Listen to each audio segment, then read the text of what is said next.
लेकिन एक बात और सामने आती है कि महादेव भावी मैट सकते हैं। मर्यादा पुरुषोत्तम राघवेंद्र सरकार को जब वनवास हुआ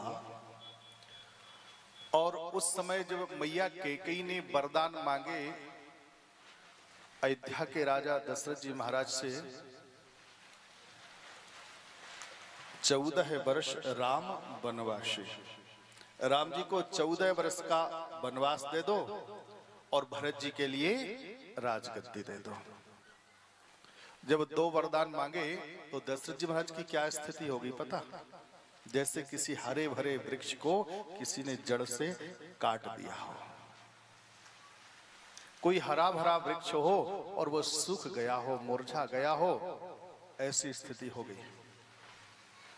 घुटने टेक दिए, घुटने के बल गिर गए, शरीर में शक्ति नहीं बची,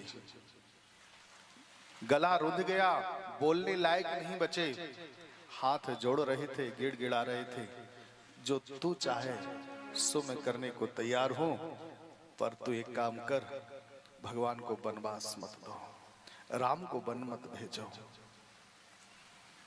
लेकिन कैकेयी नहीं माने। जब नहीं मानी, सारे प्रयत्न कर लिए, सब कुछ कर लिया, तो दशरथ जी महाराज ने फिर क्या किया पता? इनको याद आया कि भाभी मैट सकहें त्रिपुरारी, भोलेनाथ हो सकता है इस भाभी को मैट देवे। तो फिर कैकेयी से नहीं, फिर क्या किया? बोले ध्यान किया मेरे भोलेनाथ का, बाबा अब तुम कृपा करो, रात्रि भर मेरे भोलेनाथ का स्मरण करते रहे, रात्रि भर जाप करते रहे। लेकिन क्या कैकेयी मानी? नहीं मानी ना। दशरथ जी महाराज ने खूब प्रयत्न किया लेकिन नहीं मानी। राम जी महाराज जब चलने लगे ना, तो अयोध्या के एक एक नर और नारी ने भोलेनाथ का अभिषेक किया, उनकी पूजा करी, पाठ किया, अनुष्ठान किया। बाबा तुम तो रोक सकते हो ना, तुम तो देवों के देव महादेव हो। लेकिन क्या राम जी रुके? नहीं रुके ना। राम जी वन के लिए फिर भी गए। जब गुरुजी के द्वारा, वशिष्ठ जी महाराज के द्वारा संदेश भेजा गया, भरत जी महाराज ननिहाल में थे, और ननिहाल में जब थे तो संदेश भेजा गया, कह दिया गया मंत्रियों से, तुम जाकर के उनसे कहना कि गुरुजी ने तुमको बुलाया है, कोई जरूरी काम है। उस समय भरत जी महाराज को अपशकुन हुए, अपशकुन हुए। जब अपशकुन हुए, इधर दशरथ जी महाराज का प्राणांत हो गया। गुरुदेव ने कहा समाचार पूरा सीधा सीधा नहीं देना है, भगवान न करे कहीं कोई ऐसी घटना घट जाए तो किसी को सूचना भेजो, तो सीधा सीधा हम लोग नहीं देते, कुछ थोड़ा घुमा फिरा करके बोलते हैं। गुरुजी ने भी यही कहा, बेटा संदेश दे देना पर पूरा समाचार मत देना भरत को। पर भरत जी को पहले ही पता चल गया। ये दुनिया के जो नेटवर्क होते हैं ना, ये मोबाइल का नेटवर्क, टेलीफोन का नेटवर्क, ये एक बार कट सकते हैं और जुड़ सकते हैं, लेकिन जो हृदय का नेटवर्क होता है ना, ये कभी फेल नहीं होता। अगर कहीं माँ हजारों कोस दूर बैठी हो और कहीं बेटा के ऊपर थोड़ी सी भी आपत्ति आएगी ना, माँ को तुरंत पता चल जाता है। चलता कि नहीं चलता?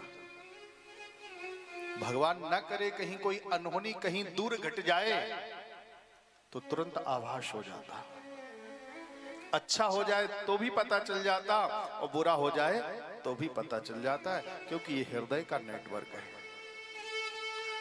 बोले गोविंद भगवान की जय। इसी समय हमारे मठ में हमारे माननीय श्री गुलाब कमरोजी मंत्री साहब, वो हमारे मठ में पधारे हैं।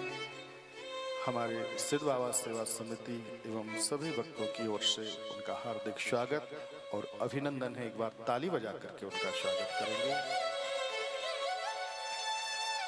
बोली गोविंद भगवान की जय। तो मैं निवेदन यही करना चाहता था, भरत जी महाराज ने क्या किया, भरत जी महाराज को लगा कि कहीं कोई गड़बड़ हो रही है, कोई ना कोई तो दिक्कत है। तो उनको फिर याद क्या आया, उन्होंने सबसे पहले क्या किया, शिव जी का अभिषेक किया, शिवार्चन किया। क्यों? क्योंकि इनको भी पता था भावी मैट से कहें त्रिपुरारी है। लेकिन इसके बाद में भी क्या वो कष्ट मिटा? क्या दशरथ जी महाराज के प्राण रुके? क्या राम जी अयोध्या में रुके? नहीं रुके ना। फिर भी प्रभु श्री राम बन के लिए गए। फिर किसी ने कहा, तो फिर बाबा ने ऐसा क्यों लिखा कि भावी मैट शकह त्रिपुरारी? तब बताया, मेरे भोलेनाथ भावी तो मैट सकते हैं, लेकिन फिर क्या बताऊं, हरि इच्छा भावी बलवाना। हरि इच्छा भावी बलवाना, भाभी से भी बलवान होती है हरि इच्छा। हरि की जो इच्छा होती है वो सबसे बलवान होती है। भगवान की जो इच्छा होती है उससे फिर कोई रोक नहीं सकता, वो होकर के ही रहता है। जिसमें भगवान की इच्छा हो उसे कोई नहीं रोक सकता। राम जी की इच्छा थी कि मुझे वनवास जाना है। राम जी की इच्छा थी कि मां कैकेयी वरदान मांगे। कैकेयी में क्या हिम्मत थी कि वरदान मांग लेते। सबसे ज्यादा प्रेम प्रभु श्री राम जी को कहीं करती थी तो कैकेयी माता ही करती थी। मैया कौशल्या से भी ज्यादा चाहती थी तो कैकेयी चाहती थी। लेकिन भगवान ने कैकेयी से वरदान मांगा, मां मुझे कुछ दे दे। कैकेयी ने कहा, क्या चाहते हो? मां, जो कोई नहीं कर सकता है वो तू कर सकती है। कैकेयी ने कहा, प्राण भी दे दूंगी। बोले, प्राणों की जरूरत नहीं है, कोई भी दे देगा, उससे भी बड़ा काम है। तब कहा, क्या करना है? पूरी कहानी सुना दी मां, पूरी रामायण सुना दी। तुझे वरदान मांगना है और ये दोनों वरदान मांगना है। और मां जानती है कितना कड़वा जहर है, इतना कड़वा जहर है, इतना कड़वा जहर से कोई दुनिया में पी नहीं सकता। कैकेयी ने हंसते हंसते कहा, राम बेटा राम, जिसमें तुम्हारी इच्छा है वो मैं करने को तैयार हूं। राम जी ने कहा, मां बदनाम की तो छोड़ो, दुनिया में कोई कैकेयी नाम नहीं रखेगा।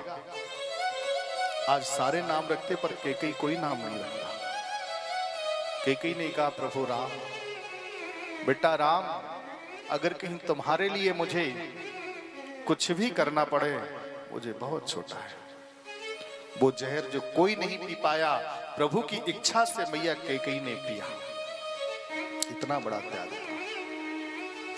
दशरथ जी महाराज का क्या प्राणांत हो सकता था अगर कहीं राम की इच्छा ना होती? तो इच्छा थी। क्यों? प्रभु श्री राम जी महाराज ने पग पग पर मर्यादाओं का पालन किया।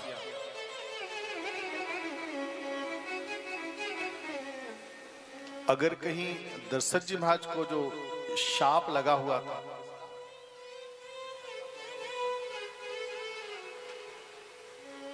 दशरथ जी महाराज को शाप लगा हुआ था, पता? श्रवण कुमार के माताजी और पिताजी का। कहानी बहुत लंबी है। जब वो गए थे जंगल में और शिकार खेलने के लिए, तो उस समय श्रवण कुमार माता पिता के लिए पानी भर रहे थे नदी में। उस समय जब पानी की आवाज, घड़े में पानी गया तो आवाज आई, उसी आवाज को लक्ष्य बना करके बाण छोड़ा तो श्रवण कुमार में लगा, उनका प्राणांत हो गया। मरते समय उन्होंने जब पूछा, बोले मेरे माँ बाप दोनों प्यासे हैं, तुम एक काम करना, उनको जल पिला देना। पानी लेकर के आए, पानी पिलाया। अंधे थे लेकिन पानी लिया। पानी के घड़े का स्पर्श करते ही समझ गए ये मेरे बेटा नहीं है, ये मेरा बेटा नहीं है। उस समय जब असलियत पता चली, दशरथ जी महाराज ने सारी कहानी उनको सुनाई, तब आकर के पुत्र वियोग में उन्होंने आकर के इनको शाप दे दिया, जाओ जैसे हम अपने पुत्र वियोग में अपने प्राण त्याग रहे हैं, एक दिन तुम्हें भी वैसे ही प्राण त्यागना पड़ेंगे, तुम भी ऐसे ही प्राण त्यागोगे। बहुत लंबी कथा है, मैं निवेदन यही करना चाहता था, भगवान ने शायद वो माता पिता की बात को रखने के लिए इतना बड़ा नाटक किया हो। तो भावी इच्छा हरि इच्छा भावी बलवाना, भावी पर भी बलवान होती है हरि इच्छा। अगर कहीं हरि इच्छा है तो उसे कोई मैट नहीं सकता है। अगर कहीं किसी की मृत्यु लिखी है, तुम चाहे कुछ भी करो, वो हरि इच्छा है, वो हरि इच्छा कोई नहीं मिट सकता। और कहीं हरि इच्छा नहीं होगी ना तो उसे कोई मार नहीं सकता।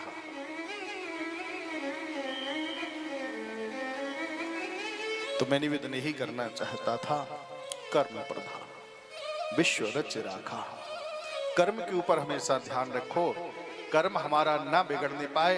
कहीं कर्म बिगड़ जाता है तो वो भगवान को भी नहीं छोड़ता। शायद दशरथ जी महाराज ने कहीं उनके द्वारा ये कर्म ना हुआ होता, कहीं श्रवण कुमार की मृत्यु ना हुई होती तो राम जी को भी वनवास नहीं जाना होता, दशरथ जी महाराज का प्राणांत नहीं होता। केवल छोटे से एक कर्म के कारण, एक कर्म बिगड़ गया, उसके कारण इतने सारे दुख सहन करना पड़े। इसलिए हमेशा याद रखो, हर परिस्थिति में याद रखो, सबसे बड़ा जप, सबसे बड़ी पूजा, सबसे बड़ा तप क्या होता है। जरूरी नहीं है कि तुम माला लेकर के 4 घंटे भगवान के सामने बैठो, कोई आवश्यकता मत करो, लेकिन कर्म अच्छे करो। बन जाए तो भजन करो, पूजा करो, पाठ करो, और नहीं बनता है तो अपने कर्म को अच्छा बनाओ।